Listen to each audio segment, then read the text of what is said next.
ಓಂ ಶ್ರೀ ಗುರುಭ್ಯೋ ನಮಃ. ಶಿವಾಯ ಗುರವೇ ನಮಃ.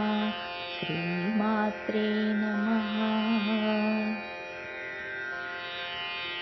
असौ नासावंस तुहिनगिरिवंस ध्वजपटे त्वदीयो नेदीयः फलतु फलमस्माकमुचितम्.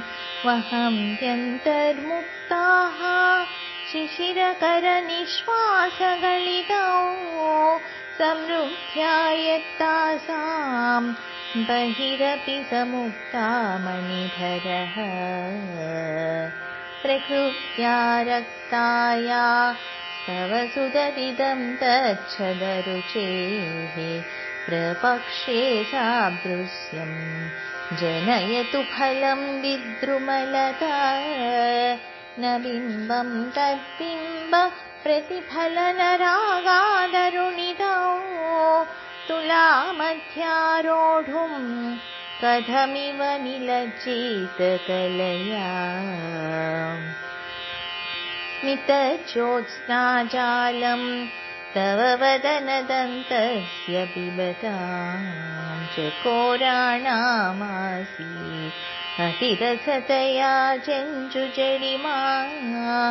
अतस्ते शीतांशो अमृतलहरीमाम्लरुचयः पिबन्ति स्वच्छन्दं निशि निशिदृशं काञ्चिकहिय.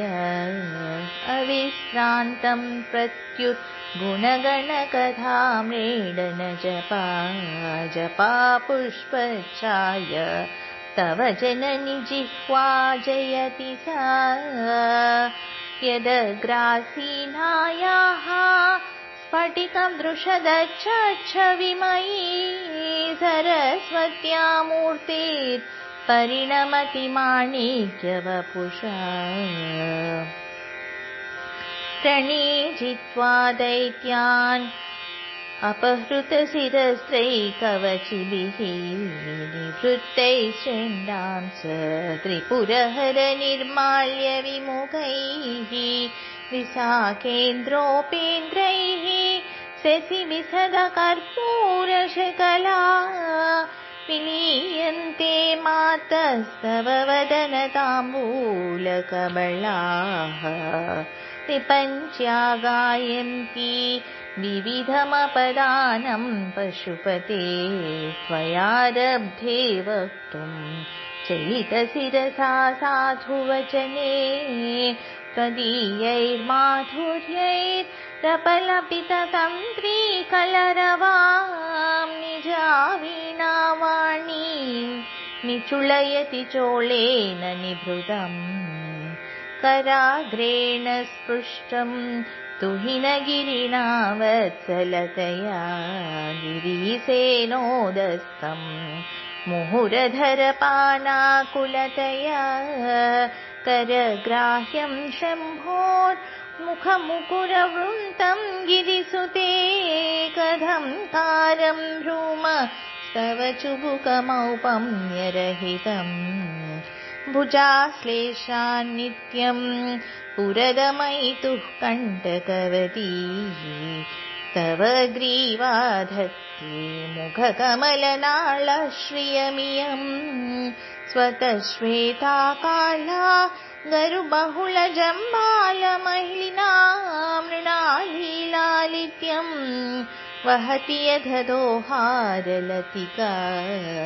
गले रेखास्तिस्रो गतिगमनगीतैकनिपुणे विवाहव्यानब्ध प्रगुणगुणसङ्ख्या प्रतिभुवः. विराजन्ते नाना निधमधुररागाकरभुवां त्रयाणां ग्रामाणां स्थितिनियमसीमान इव ते. मृणाली मृद्वीनां तव भुजलतानां चतुर्षृणां चतुर्भिः सौन्दर्यं सरसिजभवस्तौतिवदनैः.